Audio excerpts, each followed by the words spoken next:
Start.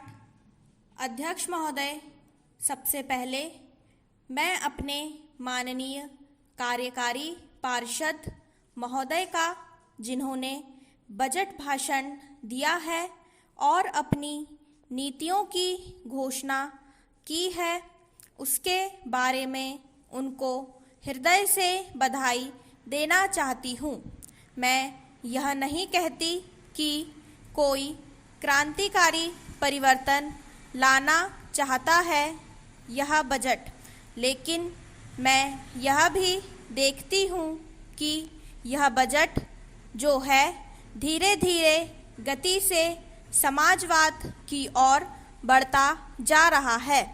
अपनी नीति से यह भूतकाल और वर्तमान दोनों को एक कड़ी से मिलाकर हमें उज्जवल भविष्य की ओर ले जाता है, ऐसा मुझे कहना है।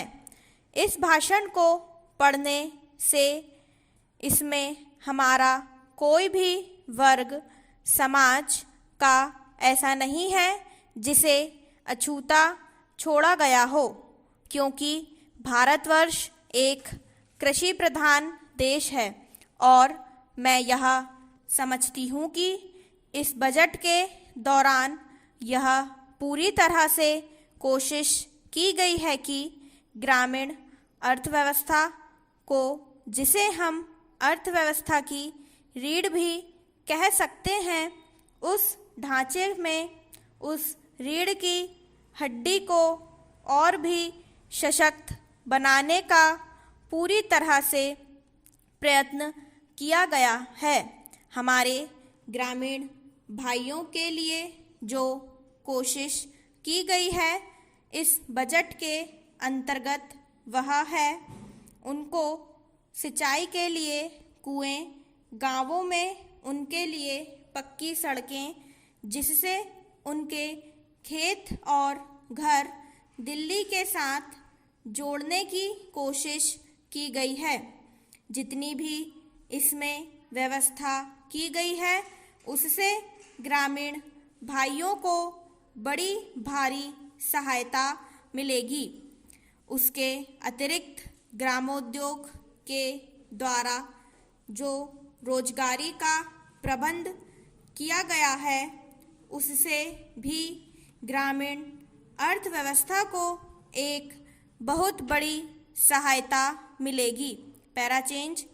मैं इनका ध्यान इस ओर दिलाना चाहती हूँ कि जहाँ तक शिक्षा का संबंध है, इस बजट में कोई विशेष प्रावधान नहीं किया गया है।